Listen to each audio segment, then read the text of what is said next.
I spent so many nights sleeping on me, but I finally realized I'm all that I need. I'm that girl, been that chick. Hey y'all, and welcome back to the Growth Diaries. I'm your host, Lindsay, and this podcast was created to help motivate and inspire and grow with women that is constantly the overachiever yet constantly overlooked.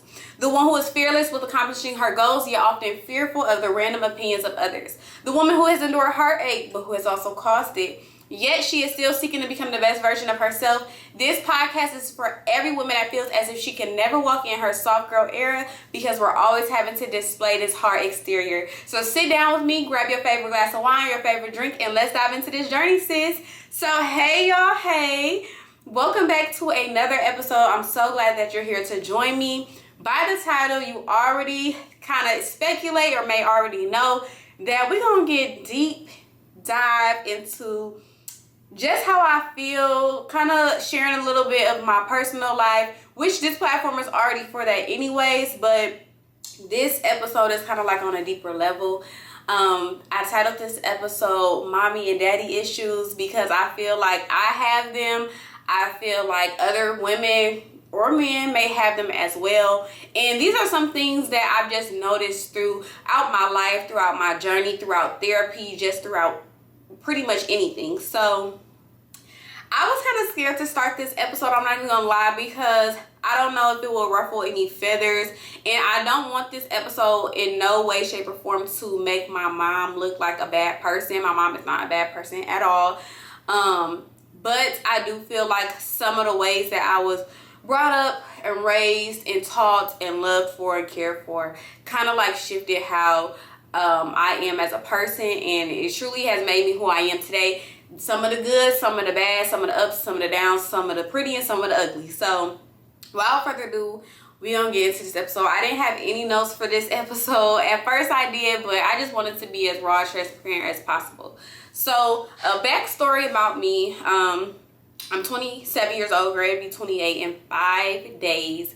And just as I embark on this new journey and this new chapter, I started to discover how I interact with other people in my life, whether it's relationships or rather it's friendships, co-workers, just anything with relationship in any part of the title. But when I was growing up, okay, my parents were not together. My biological father and my mother, they were not together. A lot of people that know me, I do have a stepdad, and I call him Dad, which we'll get into the episode, which I'll bring that up later down the line. Growing up, they did not live together, so I will oftentimes go and see my biological father. He lived in Toledo, Ohio, and I will go and see him. And whenever I would be around him or spend time with him, it was like we weren't really spending time with each other. So I didn't really understand the need to harp on my mom making time for me to go see him or making time out of my schedule over the summers or just a weekend to where I had to go see him versus staying with my mom or staying with my friends or just doing things that I wanted to do. So boom, I would go and see him, and at the time I have an older sister, and kind of like me and her would interact with each other. She would do my hair, we would watch movies, we would watch shows, but we really just spent the bulk of our time together whenever she was there, because he always had a lot of different women around. Like, he would literally have me come there, order me and my sister pizza and wings, and we would be upstairs in her room watching movies, and he would either be in his room with company or he'll be downstairs in the basement with company. We very rarely went and did anything. We didn't really go bowling, we didn't really go shopping, we didn't really go to restaurants. I never even remember going to a restaurant with my biological dad, to be honest. It was always him ordering us pizza after he picked me up from the turnpike, where him and my mother would meet, or him and my grandmother would meet to pick me up, and we would stop and get pizza on this corner pizza spot, and we would go back to the house. I never remember going to the grocery store with my dad. I never remember him asking me, like, well, what type of snacks would you like? What type of this would you like? To the point where, like, I would try to, like, pack my own little snacks, or basically I would be texting my mom or texting my grandma, like, I can't wait for y'all to pick me up, and this is what I want to eat as soon as y'all pick me up, because it's just like, that's all we ate was pizza. And it's so crazy because to this day, pizza is one of my favorite foods. If you know me, you know, like, pizza is one of my favorite foods. I don't know if it stemmed from that or what, but that's just what it was. And so one day, I remember, like, just asking my mom, like, why do I have to keep going there? Like, why do I have to keep doing this? Because at this point, I'm getting, like, a little bit older. And it's just, like, what the courts agreed upon with the custody situation or whatever. And so one day, I was in Toledo with my biological dad. And he was like, we about to go somewhere. I'm like, okay. And we pulled up to this apartment. And it really kind of looked like a bando, if you ask me. But we put up to this apartment. He was like, get out the car. So I'm like all confused. I get out the car. I remember we pulled up in the back seat of the car was against the grass. So I got out on the grass, came around the back of the car. And this lady comes out with this like little boy. They come out, they meet me and my father at the back of his car. And he turns to me, he's like, this is your brother. And I was just like, okay. Like, I was really confused. And he was like, you're not going to hug your brother, like, hug your brother. And I'm just like, at this point, I'm kind of like 10 or so, like 10, 9, 10, 11, one of those ages. And I'm just very, like, weirded out. I don't understand what's going on. So I'm just like, okay, I have a brother, okay, whatever. So he was kind of like forcing us to like bond. So he picked him up, he got in the car with us, and like, I don't know if my father thought we were gonna have a kumbaya type of moment or whatever the case may be, but like, we didn't have that. And so then that was just very weird. And around this time, my sister, she was like a little bit older, so she was like working a job at this point. It's a major age gap. Honestly, I can't even tell you how big our age gap is, because like, I don't really even remember their ages. I don't talk to them, and I will talk about that in this episode as well if it's not too lengthy. I just didn't understand that. So it kind of got to the point where I was seeing my sister less and less and less every time I would go and see my father, to the point where when she got pregnant at 16, my dad actually kicked her out. So I was never seeing her when I had went there, and I was just so bored, so irritated, so miserable. And mind you, like, I was involved in sports in school, and like, my biological father never came to any of my games or anything like that. I think maybe he came to like one softball game in my life or one soccer game, if that, but he only came to like pick me up. It was never like, I'm coming just to support you. And a lot of times, like, I feel in my life, my parents have taken accountability or like taken great pride in the things that I've accomplished or how good I am at something. And that's kind of something he did with softball. Like, he would try to tell his family, like, oh, my daughter is so good at softball, she's gonna be the next this, or she's gonna go to college for softball, she's gonna be so great, she's gonna be so good. And it's kind of like, you tell all these people good things about me, but you don't really support me, you don't really come to my games, you don't really buy me anything. And the one thing that he did buy, I think he bought me like a bat or like a bat bag this one year. And honestly, I think he took it back because we got into an altercation. And he was saying how like I was spoiled and I didn't like have any respect, and how my mom ruined me, and it was just a whole bunch of other bull crap that was going on, to be honest with you. And so leading up to like high school, middle school, I really wasn't seeing my dad, especially in high school. When I went to prom, my father, he was not there. I actually don't, and it's so crazy even saying this now, like, I actually don't even like calling him my dad. I don't like calling him my father. If you know me, I typically refer to him as my sperm donor, or I would just say Shannon. Like, I don't be giving a damn if I say his real name on this podcast. So Shannon did not come to my graduation, my high school graduation. I had two of them actually. He never came to a prom, never came to a homecoming, never just fucking showed up, to be honest with you, to the point where my freshman year in college, the nigga didn't even come to take me to college. He didn't offer any money. He didn't offer to help my mom with college in any way from my own knowledge. And so it was literally, I have not talked to my father since my birthday in 2015. I was a freshman in college, and on my birthday, the actual day, I went all day, didn't hear from my dad. Everybody called me. My grandma called me, my aunties called me, my mom called me, my stepdad called me, like, everybody called me. He did not call me. So it was literally to the point where I called him, and I was just like, you wasn't gonna call me, and he was like, I'm the parent. And I'm looking at him like, nigga, you're the parent, but like I'm on the phone like, you're the parent, but like I'm the child. It's my birthday. Like, why wouldn't you call your own child on her birthday? Like, that makes no sense. And so he just had like a lot of bullshit to say, and I just remember telling him like, you are dead to me. Like, I don't like you. I don't want to ever talk to you again. Don't ever call me ever again in your life. Like, this is my birthday. You have never been there for me. I never want to talk to you ever again. And I told him I was blocking him. And I hung up the phone. And that was literally the last time I ever heard from my dad. The last time I ever talked to my dad on the phone. The last time I even knew that my dad had breath in his lungs, to be completely honest with you. And I just feel like every year when it's like around my birthday, I kind of get into like this sad mood, because it's just like, damn, like, how do you have a child in this world, or how do you have a child in this world and you don't try to talk to them, you don't reach out to them, like, you don't try to right your wrongs, basically. Like, I just don't understand that. And so I feel like for the longest time, that's kind of like how I date. Like, when I'm dating someone, like, I want the person to show me that they care about me. I want the person to chase after me. I want the person to make it known to me that, like, if I'm not in your life, like, you feel some type of way. Like, you feel like, not like the world is going to end. Obviously, like, I'm not that much of the center of your life. But, like, when I'm dating, like, I feel like you got to show me that you care about me. You got to show me that, like, you love me, you care about me. Or, like, you don't want anything bad to happen, because, like, my own biological father never did that. Like, he never showed me that he cared. And I haven't talked to him since 2015. It's getting ready to be almost 10 years since I talked to Shannon. And it's just like, damn, not only did you miss a bulk of my childhood. I just will never understand that. I will never get it. And I feel like that plays a big part into when I look for a partner to have kids with. Like, I don't want to be with somebody that's going to abandon a child, that's going to, like, abandon me.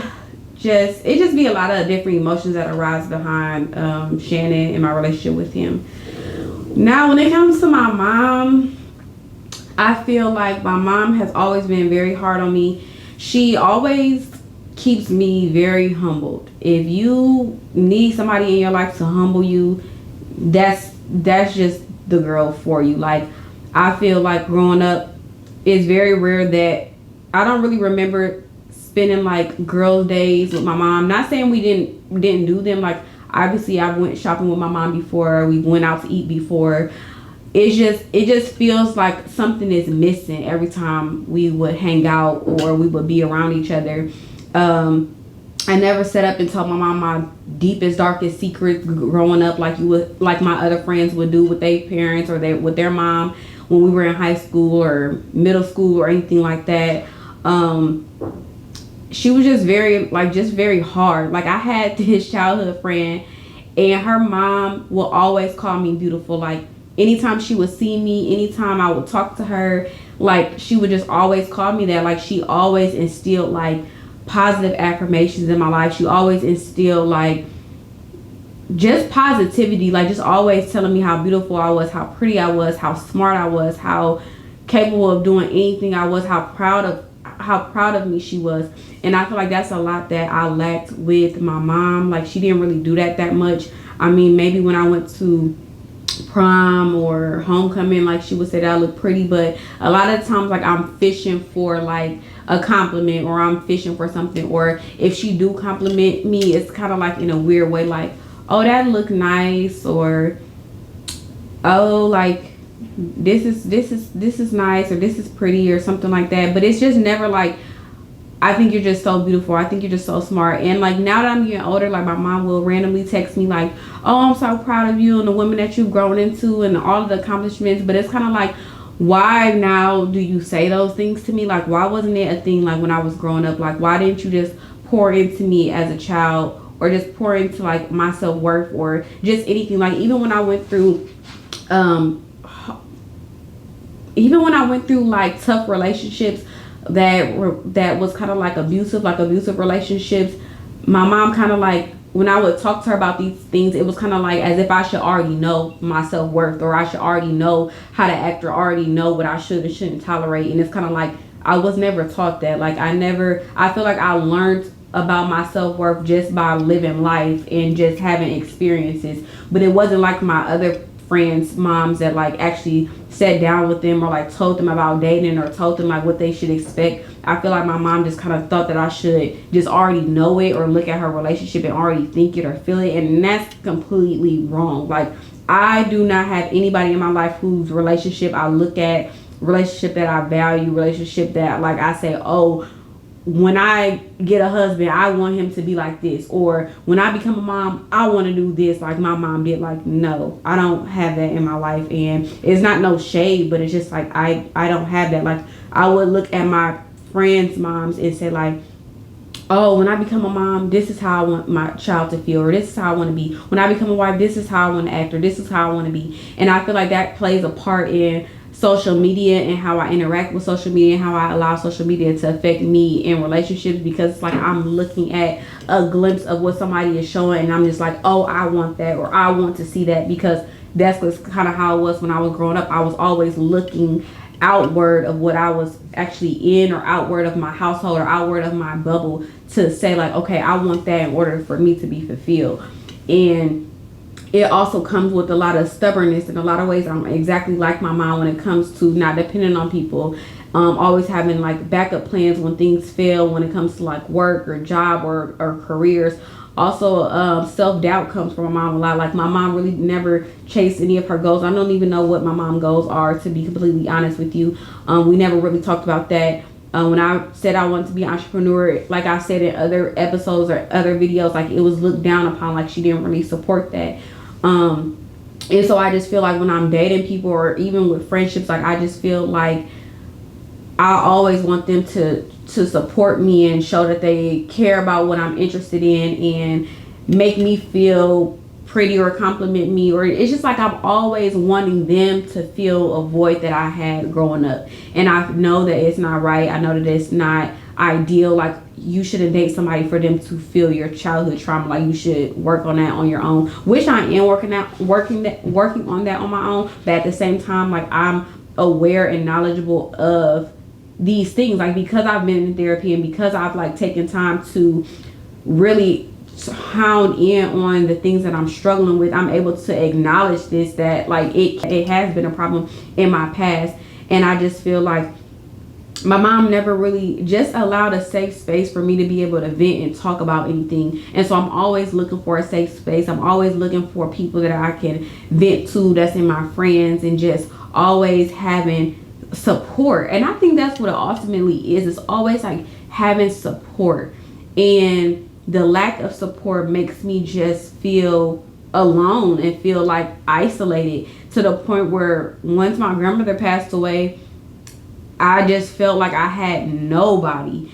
And each year when it comes around like my birthday, or when it comes around a holiday, or just every time I'm stepping into like a new step or a new dimension of my life, it's always like, dang, I wish I could call my parents and tell them this, or like, I really want to tell my mom this, but like, I know it's not gonna last long. My mom also is a type where it's like, if you're not doing something her way or how she wants you to do it, it's kind of like she don't support right out the gate. It's kind of like you have to prove to her that like this is gonna work. And I feel like I've taken that into my life, on always feeling like I have to prove myself to somebody. I always have to work extra hard to show up, to show that like I'm worthy of this, or I'm worthy to accomplish this goal, or I'm worthy enough to be in this relationship, or like I'm worthy enough for you to like me, or you to date me, or you to think I'm smart, or for you to think I'm beautiful. And I just feel like that just all stems from my relationship with my mom, to be completely honest with you. And my stepdad, like I said, most of you guys know I call him my real dad, or I call him dad. But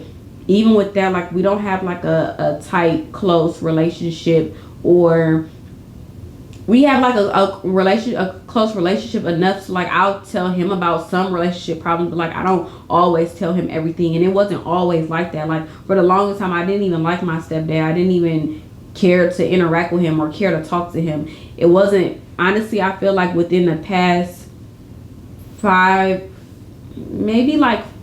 or 6 years or so, 5 years, maybe 5 to 3 years, is when I really started to like care about having a relationship with my stepdad.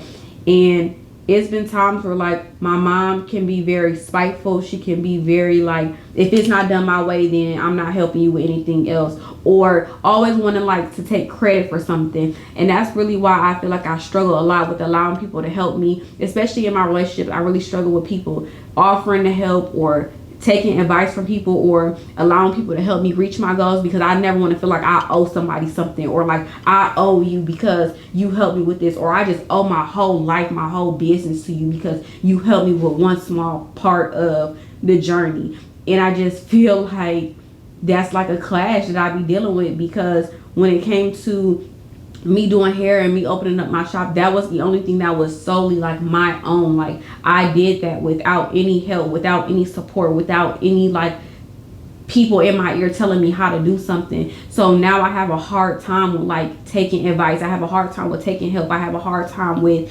somebody stepping in and saying like, hey, I've done this, or I've been successful at this, let me show you how to do it. Because I feel like ultimately they're going to either throw it up in my face, or they're going to constantly bring it up, or they're gonna always make it seem like they are the reason why I became successful. And I feel like that all stems from my relationship with my mom.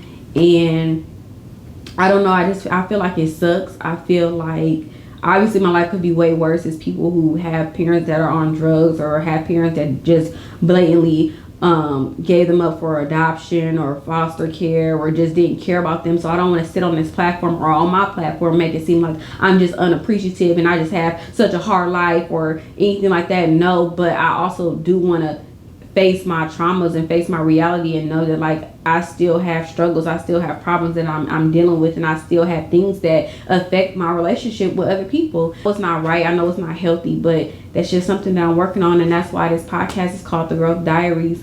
I don't know, y'all, like I still be working on it, I still be journaling a lot, and that's just my reality. I feel like my damn mama and daddy issues is why I'm at this point right now, to just figuring life out, figuring out relationships, just figuring out me, figuring out what I like, what I don't like, what I am willing to accept and what I'm not willing to accept. But one of the main things is just like finding somebody that just care about you unconditionally, without it always being like you need to prove yourself to somebody, or you need to prove you like you're good enough. And I don't know, it just be hard. I feel like I love hard, I fall hard. Like I take relationships very hard, I take breakups very hard, because I just be feeling like I'm being abandoned, or I don't know, y'all. It just be like a little trauma that I just be dealing with. But I'm glad that I'm able to face it. I'm glad I'm able to realize it or look at it. And I'm sure that there's other people on this platform who feels like when they were growing up, they wasn't loved in the way that they wanted to be loved. They wasn't shown affection or support in the way that they wanted to. And I just feel like that's one of my biggest fears if I ever have a child, just not wanting to fail them, not wanting them to feel like my mom don't love me, my mom don't support me, my dad don't love me, my dad don't support me, like my dad don't care about me, my mom don't care about me. Like I never want my kids to feel like that. I never want them to have to question that. It's just like, how much more do I have to feel like I have to prove myself? Like why at almost 28 years old I still feel like I have to prove that I'm worthy enough, or prove that like I became a good child, or prove that I've became successful. And that's another thing that I struggle with too, because just growing up, like my mom was always like, oh, you need to be doing this like your other friends, you need to be studying hard for the ACT like your other friends are doing over here, or you need to go to a good college like your friends are doing over here. And it's just like all the friends that I had in high school and middle school, and even like some in college, all of my friends except one person is literally doing what they set out to do, despite like any challenges that has been thrown their way. And that's my best friend Jasmine. Like everybody else in my life that my mom compared me to, they're literally not shit. And that be frustrating me so bad. Like they're literally not shit. They're not doing anything with their lives. They either dropped out of college, and not saying anything is wrong with that, because I didn't completely finish, but like they are not doing nearly half of the stuff that I'm doing with my life. They didn't nearly have any goals or aspirations in life that I do.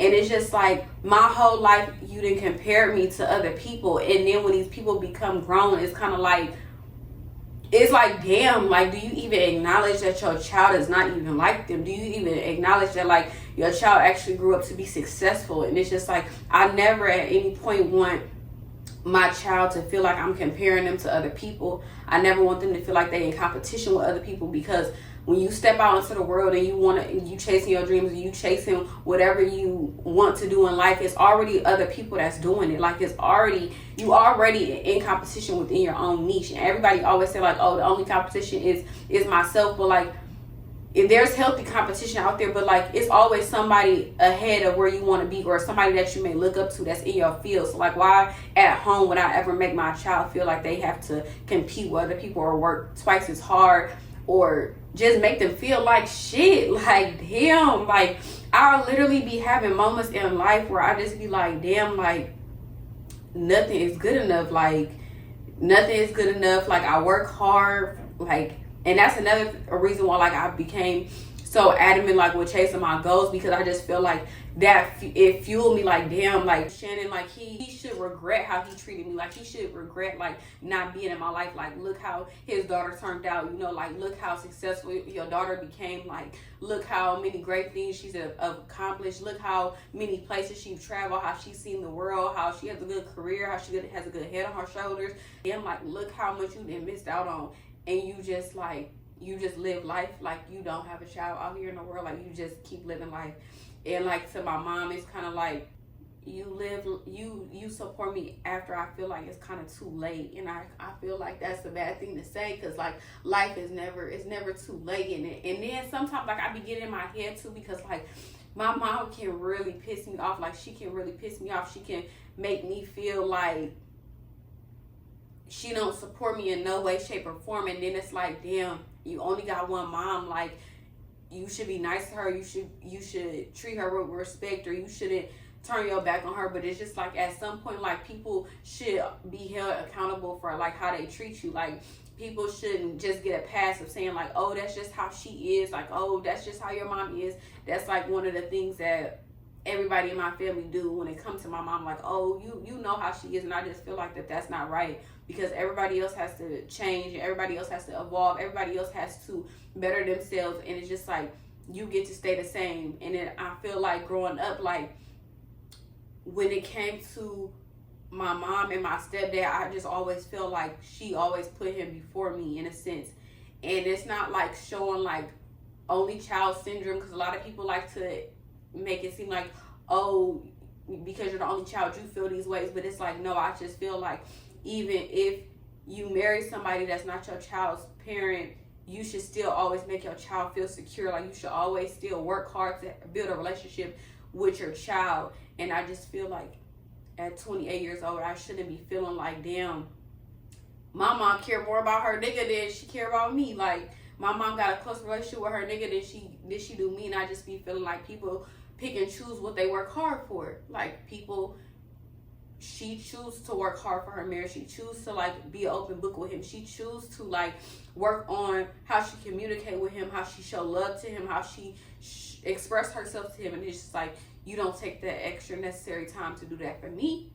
Like, you don't go out your way to do that for me. And I feel like a relationship with somebody, whether it's a friendship or an intimate relationship, like, both parties should equally work hard to like make it work. Like, if you're a friend, you should make sure that you're doing your part to add to the friendship, because it's ultimately like a partnership. If you're in a business, like, you need to be doing your part to make sure you pour into the business, to stand up your end of the bargain, or your end of the agreement in the partnership of the business. If you're in a relationship, you should be doing your part to still pour into that relationship to like make it work or make it thrive. And I just be feeling like people don't always be showing me the same in return. Like, friendships don't always hold up their end of the bargain. Relationships that I've been in don't always hold up their end of the bargain. And relationships with my parents don't always hold up their end of the bargain. And I didn't expect like this episode to get like that emotional, or for me to like feel all these ways that I'm feeling right now, when I even thought to make this video. But that's just what I want to talk about today. Like I said, this podcast is called the Growth Diaries for a reason. And that's why I titled it Mommy and Daddy Issues, because I feel like rather it's the issues from Shannon, rather it's the issues from my stepdad, rather it's issues from my mama, every single relationship that I have with all three of them shaped me to who I am today and shaped me on how I view relationships today. Feeling like these just the cards that I'm dealt, and I just gotta roll with the punches. But I do know that I can only control what I can control. I can't control what Shannon did or didn't want to do. I can't control what my mom did or didn't want to do, or how she showed me love or how she didn't show me love. Like, everybody deal with their own trauma. I'm pretty sure it's a reason for why everybody played their part. That's one of the main things that I'm going to be adamant about whenever I do have my own child. It's just making sure that they feel with love, and just making sure like me and they fathers are like just really show them love and show them genuine love and show them unconditional love. Because I feel like a lot of situations that I be in, or a lot of relationships that I've had versus my parents or my friends, like it's always situational love. Like nothing is ever unconditional. And so I just feel like, I don't know, and I don't want them to feel like, oh, I love you because you're my child. Like that's one thing that my mom will always be saying, like, you're my child, so like I love you. But like, it's different like when you genuinely care, you genuinely love somebody. Like it's just shown differently. It's shown differently. I don't know how to describe it. I don't have no quote of the day on this episode. I don't have a verse of the day on this episode. But let me know in the comments down below if you're watching this on YouTube, or if you're streaming it on Apple Podcasts. DM me or text me if you have my number. Like, just let me know, like, if you ever experienced this, or like how you experience this. If you're a mom, like share how like you change generational curses of how you love your kids. Or like, even if you don't have to change generational curses, like say you grew up with somebody that really showed you love in the ways that I'm like speaking on, like share like your side of it. Like it don't have to always like be bad. But I would love to interact with y'all and just share each other's stories and share each other's like thoughts on this topic, and if y'all ever dealt with anything like this before. But that's all for today's episode. I thank y'all so much for tuning in. If you're watching here on YouTube, make sure you like, comment, and subscribe to get my subscribers up, get my followers up, and get my views up. If you are listening on Apple Podcasts, just make sure that you leave me a review, or you like this video. If you're watching it on Instagram or any of my shorts, just make sure you like, comment, and subscribe. Share it to somebody. And yeah, I'm just so happy that y'all joined me for today, and I can't wait to see y'all in the next episode. I love you. Bye.